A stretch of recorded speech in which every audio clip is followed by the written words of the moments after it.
तो हेलो नमस्ते अस्सलाम वालेकुम और सारे देवी देवताओं की जय।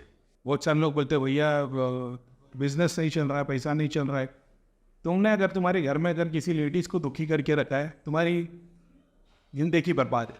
तुम कितने भी काम कर लो, कितनी भी तपस्या कर लो, साधना कर लो, जाप कर लो, अगर तुम्हारे घर की लेडीज़ दुखी है, तुम्हारे पास शक्ति किधर से घंटा नहीं आने वाली। सॉरी ये वर्ड नहीं यूज़ करना चाहिए था, लेकिन ठीक है, एक बात को समझाने का रीज़न है। तुम कितनी भी साधना कर लो, तपस्या कर लो, तुम ब्रह्मचारी का पालन कर लो, शक्ति साधना कर रहे हो तुम, ठीक है।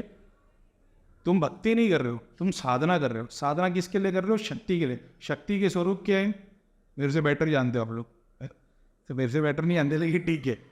दुर्गा माता, काली माता, सरस्वती माता, सारी शक्ति, जितनी शक्ति शक्ति शक्ति के बारे में बताया गया है, वो तुम्हारे घर के अंदर है। माँ के रूप में, बेटी के रूप में, बहन के रूप में, बीवी के रूप में। अगर कोई भी तुम्हारे घर में दुखी है तुमसे, जैसे मैं जानता हूँ धाम में बहुत सारे केस ऐसे आते थे, लेडीज़ लोग को एक ही प्रॉब्लम रहती थी, हमारा हस्बैंड दारू पीता है, मारता है।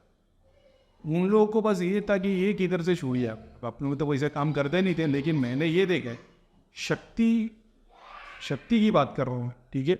तुम कर रहे हो साधना, साधना शक्ति में आती है, भक्ति में नहीं आती, ठीक है। तुम पूजा कर रहे हो, नमाज पढ़ रहे हो, कुरान पढ़ रहे हो, ये भक्ति हो गई।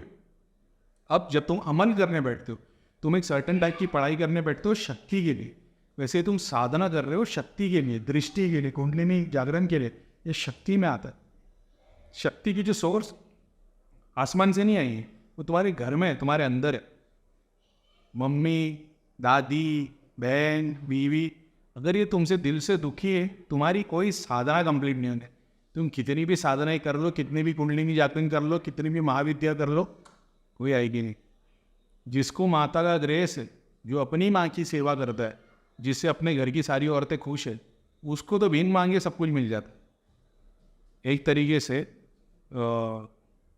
शक्ति, वो मैं बताऊंगा ईड़ा पिंगला के बारे में, जब बताऊंगा शक्ति के बारे में बताऊंगा, तो उसके बारे में डिटेल में एक्सप्लेन करूंगा। लेकिन ये बात याद रखना, तुम्हारे घर की औरत तुमसे दुखी है, तुमसे कोई साधना कंप्लीट नहीं होगी। बहुत सारे लोग ये जो दरबार लगाते हैं, उनके घर की औरतें दुखी है, दारू भी पी रहे, सिगरेट भी पी रहे, वगैरह वगैरह। भाई शक्ति के एहसास से, शक्ति होने से कभी ये मत सोचना तुमको मोक्ष प्राप्ति होगी। मोक्ष के बीच में और तुम्हारे बीच में जो सबसे ज़्यादा जो तुम्हारे को चीज़ बाधा डालती है, वो सिद्धि है। तो अगर तुम सिद्धियों के कमांड में आके तुमको ये घमंड आ जाए कि हमारे पास सिद्धि है, हमसे तो महाकाली भी राजी, हमसे शिवजी भी राजी, हमसे हनुमान जी भी राजी, हमारे पास सारी की सिद्धि है। तुम्हारे पास सिद्धि है, तुम्हारे पास भगवान नहीं है, ये बात याद रखना। एक मिनट, भगवान आ जाए, सॉरी, हाँ। तो इस बात पे ज़रा भी अहंकार नहीं करना है कि तुम्हारे पास, मैं तो महाकाली की पूजा करता हूँ, मेरे पास सिद्धि है, मैंने बहुत बड़े बड़े देखे। तुम लोग हील कर रहे हो सर्टेन लोगों को। एग्जाम्पल में बता रहा हूँ, महाकाली की तुमने साधना की, महाकाली फास्टेस्ट रूट है, ठीक है। थोड़े एक्सीडेंट भी हो सकते। भक्ति वाला जो रूप है, सिद्धि वाला, सॉरी, एक तो शिव है, एक शक्ति है। शिव का जो रूप है भक्ति का, नमाज का, कुरान का, भगवत गीता पढ़ो, को भगवान की लिखी हुई किताबें तुम्हारे को बताए, उसको बॉडी में लाओ, कर्म निभाओ, धर्म निभाओ। वो प्रोसेस को तुम फॉलो करते हो, तो वो प्रोसेस लंबा है लेकिन परमानेंट है और स्ट्रॉन्ग है। शक्ति के थ्रू, जब तंत्र के थ्रू यूज़ करते हो, तो तुम शक्ति के थ्रू जा रहे हो। तुमको शक्ति चाहिए, सिद्धि चाहिए, उर्वशी चाहिए, दुनिया भर की चीज़ें चाहिए, महाकाली की शक्ति चाहिए। तुम्हारे पास जो दरबार में है उसका काम हो जाना चाहिए। इसका मतलब ये नहीं तुम्हारे पीछे महाकाली खड़ी है। तुमको ये भी नहीं पता महाकाली की उपासना करोगे, तुम्हारे पास सबसे पहले जो चीज़ आने वाली है वो चुड़ैल है। तुमको ये पता ही नहीं है। महाकाली की उपासना में सबसे पहले जो चीज़ तुम्हारे पास आती है चुड़ैल है। अनलेस तुम सन्यासी टाइप हो, तुमने वो चीज़ अचीव कर ली है, तो तुम हार्ट चक्र के पास पहुंचोगे। हार्ट चक्र से पहली सिद्धि आएगी। तो पहली सिद्धि आएगी तो योगिनी आएगी, या डाकिनी आएगी, जोगिनी आएगी, जो भी आएगी वो आएगी।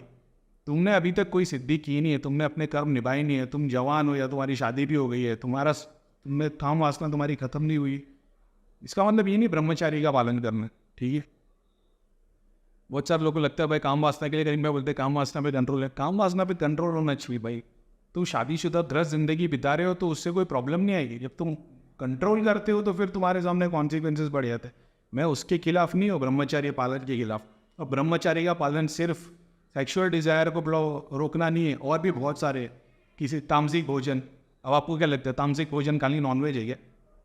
तुम चटपटा खाते हो, तला हुआ खाते हो, काले नमक के प्रोडक्ट खाते हो, ये भी तो सारे तामसिक भोजन है। चीज़ और ये सब तला हुआ, थम्स अप, पेप्सी, आइसक्रीम, ये सारे तामसिक भोजन है जो तुम डिज़ायर के लिए खाते हो, ज़रूरत के लिए नहीं। ये सारी चीज़ तुमको डिज़ायर पैदा करती है। तो तुमको लग रहा है तामसिक भोजन यानी नॉनवेज। अरे नहीं भाई, नॉनवेज तो मैं भी खाता हूँ, लेकिन जानते हो ना मेरा हिसाब किताब क्या है। तो आप ये गलत फहमी मत रहना कि तामसिक भोजन सिर्फ नॉनवेज है।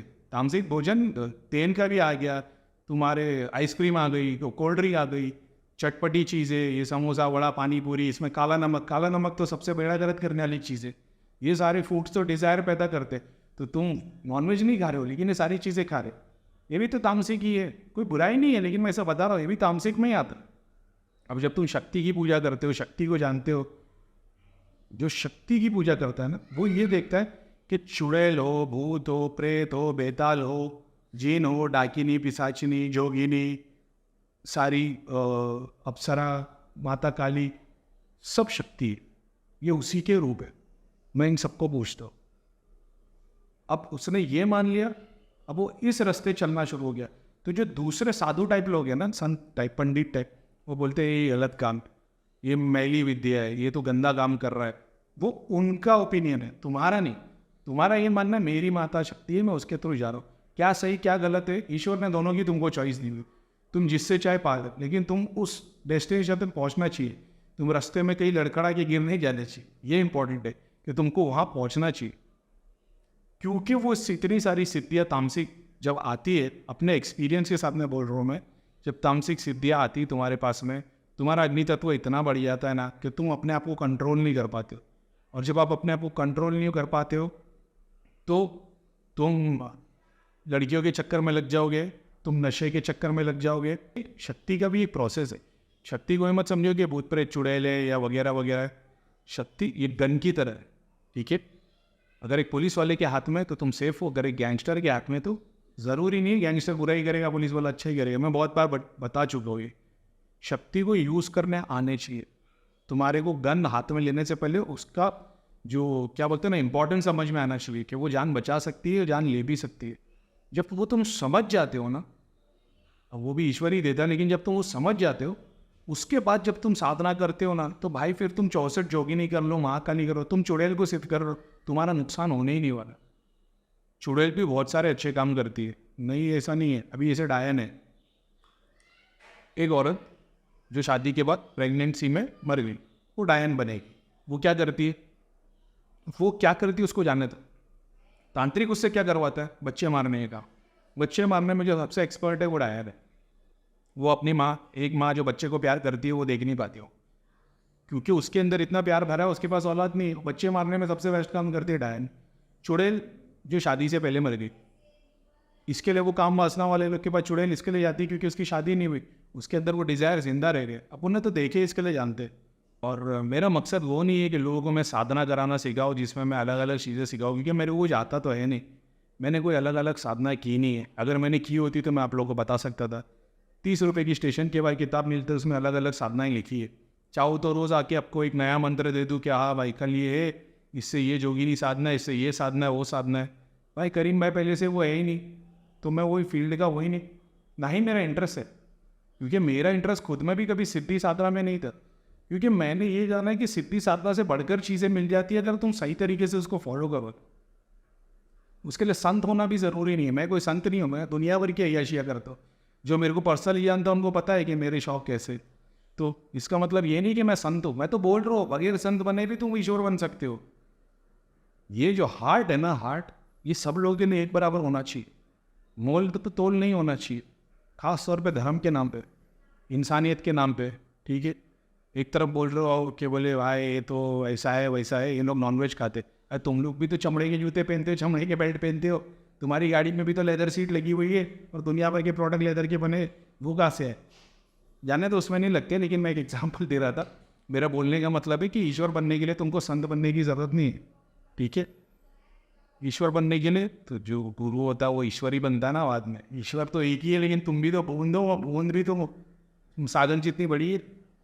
अपन ने तो पुरानी वीडियो देखोगे तो अब मैंने तो यही जाना है कि भाई एंड में मोक्ष के बाद भी तो एक स्थान ऐसा मिलता है जहाँ तुम भगवान बन जाते। तुम अपनी यूनिवर्स क्रिएट करते हो और अपना डायमेंशन क्रिएट करते हो और दुनिया भर की चीज़ मैं तो देख चुका हूँ। अब कितनी रियलिटी हो तो पता नहीं डाकिनी दिखाई हुई है तो अपनी को तो पता नहीं, अपनी तो डाकिनी आज तक कोई किसी से निकली नहीं है इतनी पावरफुल। चलो ठीक है, मस्ती मजाक नहीं हो गए। अस्सलाम वालेकुम, जय शनिदेव।